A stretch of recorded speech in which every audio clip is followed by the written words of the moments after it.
Bonjour, ici Ladislas Maurice de Investisseur Globetrotter. Donc aujourd'hui, nous allons parler des pour et des contre de la vie ici à Medellín avec Juliana. Donc Juliana est originaire de Medellín, mais tu as habité en France de nombreuses années, non? C'est ça, donc bonjour à tous, je suis colombienne, mais je suis vécue en Europe pendant 5 ans, donc je pense que j'ai une perspective assez différente pour pouvoir comparer différents sujets ici et là-bas. Très bien, donc tu as déménagé ici, maintenant tu aides les investisseurs francophones à Exactement. investir dans l'immobilier à Medellín. Donc on va discuter vraiment des pour et des contre. Donc d'après toi, quels sont les pour vraiment de la vie à Medellín d'un point de vue étranger? Donc pour les Français, les Belges, les Suisses, les Québécois qui déménagent ici. D'accord, donc les pour, les avantages, on peut commencer à parler de la qualité des coûts de vie par rapport à la qualité et les différents services que l'on peut avoir. C'est vrai que je peux dire un approximatif de 2 500 $ par mois, c'est un prix raisonnable pour vivre bien dans un quartier, dans un bon quartier de la ville, et un appartement en 2-3 chambres, Velbu, etc. Et en incluant aussi la nourriture et peut-être différents loisirs que l'on peut faire dans la ville. Donc je crois que c'est important pour les gens de comprendre. C'est qu'il y a deux manières de voir les choses. Une, c'est de se dire oui, on peut vivre vraiment pas cher. Donc oui, c'est possible de vivre vraiment pas cher en Colombie, mais vous allez finir dans un barrio quelque part.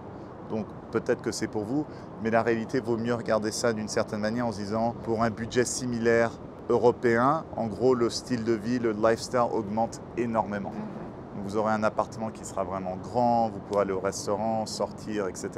Donc il faut plutôt le voir de cette manière-là. C'est ça, je pense que le prix là nous permet de dire qu'il y aurait différentes possibilités de vraiment profiter dans la ville, dans un bon quartier, mais il y a d'autres options, peut-être moins chères, par exemple dans les quartiers de Envigado, Sabaneta, d'accord? Donc c'est des quartiers en développement aussi, c'est des bons quartiers et c'est peut-être un peu moins cher que dans les quartiers reconnus comme Poblado et Laureles.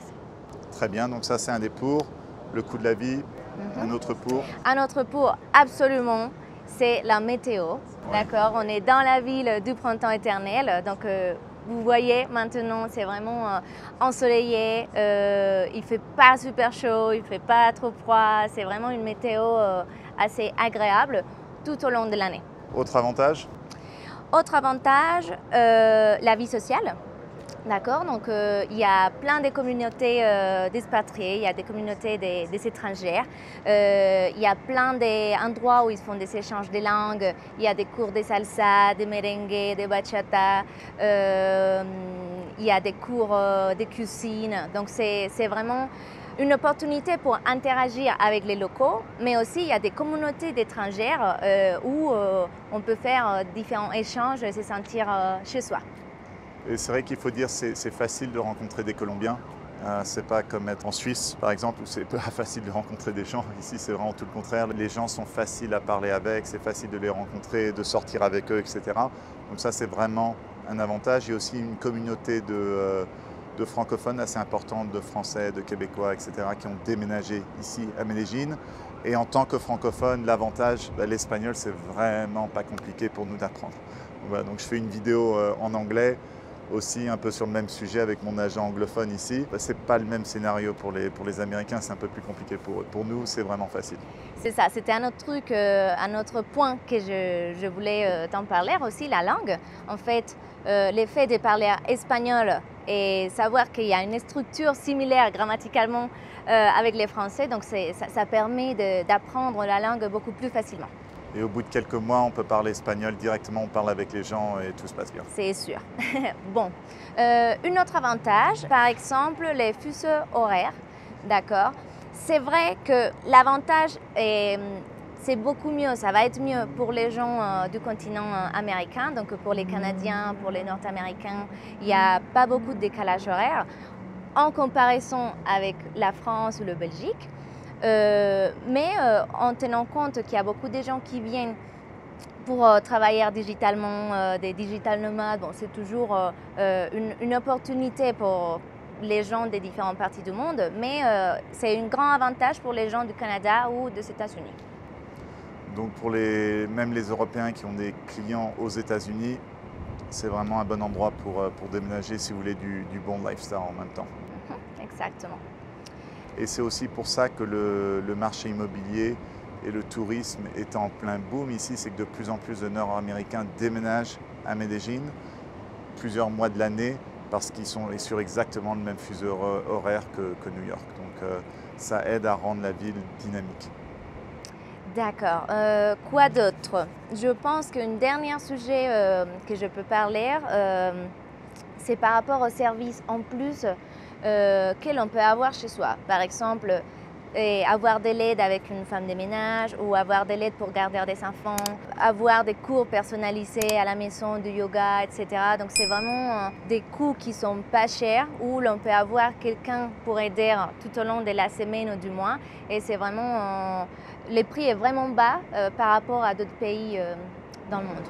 Vous pouvez avoir quelqu'un à temps plein à la maison, une femme de ménage, une cuisinière, une nanny. 600, 800 $, vous aurez quelqu'un à temps plein, si vous voulez un chauffeur aussi. Donc on peut vraiment vivre bien avec beaucoup d'aide. Donc ce qui est pratique surtout pour ceux qui ont des familles ou qui sont vraiment très occupés à développer leur business. C'est ça. Très bien, donc maintenant c'est tout positif. Parlons des désavantages, des inconvénients. D'accord, donc des inconvénients. Et on a actuellement beaucoup de gens qui cherchent venir en Colombie et avoir un prêt autour d'une banque. Donc côté financement bancaire, c'est vraiment un désavantage parce que il n'y a pas des options assez accessibles pour les étrangers. Donc normalement, si vous êtes résident ou si vous êtes marié ou si vous avez un lien avec quelqu'un de nationalité colombienne, il y a des moyens de le faire. Mais si vous êtes un étranger qui venait juste d'arriver dans le pays, donc c'est vraiment Impossible. un peu compliqué. C'est pas un peu compliqué, c'est impossible. C'est ça. Voilà, et même si vous pouvez, les taux d'intérêt sont très élevés, donc ça vaut vraiment pas le coup. Et de manière générale, toute interaction avec une banque en Colombie est une interaction négative. Donc si vous déménagez ici du Québec ou d'Europe, il vaut mieux garder un compte à l'étranger pour vraiment toutes vos opérations. Un autre point négatif, dès que vous souhaitez louer un appartement, d'accord, si ce n'est pas par le moyen ou la ligne de Airbnb ou une autre plateforme, donc ça va être compliqué parce que vous devez montrer des traits bancaires dans le pays, vous devez montrer un fiador ou quelqu'un un garant, voilà, qui vous soutient dans la procédure. Donc c'est vraiment quelque chose de compliqué dans le pays. Par contre, ton agence, vous aidez les étrangers à trouver des appartements. Exactement. Donc notre agence, on peut vous offrir aussi une liste des propriétés disponibles et on vous aide dans toute la procédure où c'est moins compliqué qu'avec une location typique. Très bien. Un autre désavantage? Je peux parler côté pollution, par exemple. Donc, vous voyez, donc Medellín est une ville qui est entourée des montagnes. Donc, on a de temps en temps ou des moments dans l'année où la pollution reste un peu concentrée dans la ville. Donc, c'est vrai qu'il y a un soutien important et avec la mairie, avec les gouvernements, où il y a des points de contrôle de qualité de l'air. Mais des fois, on a des moments dans l'année où l'alerte, ça peut être jaune ou ça peut être orange, mais c'est par rapport à la topographie de la ville. Donc là, aujourd'hui, on a de la chance, un superbe ciel, c'est un peu venteux, très agréable, on ne sent pas du tout la pollution, mais oui, de temps en temps, on arrive et on le sent. Et après, avec le trafic, etc., il y a quand même pas mal de trafic à Medellín, c'est aussi un désavantage. Un autre sujet que c'est important de mentionner, parce que c'est peut-être courant entre les différentes personnes qui s'intéressent par la ville, c'est côté sécurité. D'accord? Donc, c'est vrai que la Colombie et Medellín, on a eu une histoire assez importante avec la violence, mais actuellement, franchement, c'est une ville remplie de touristes, c'est une ville où il y a beaucoup d'opportunités, il y a beaucoup de projets d'innovation, de marketing, de technologie. Et voilà, je pense que de mon point de vue, c'est important de tenir en compte où on est dans une ville. Par exemple, il y a des rues, il y a des quartiers où, d'accord, c'est peut-être pas conseillé d'y aller. C'est une situation réelle à Medellín, mais ça va être une situation réelle à Paris. Par exemple, moi, j'ai vécu à Paris pendant 6-7 mois et il y avait aussi des rues ou des quartiers où je ne pouvais pas être toute seule à 2 heures du matin. D'accord? Donc, je pense que c'est une réalité mondiale.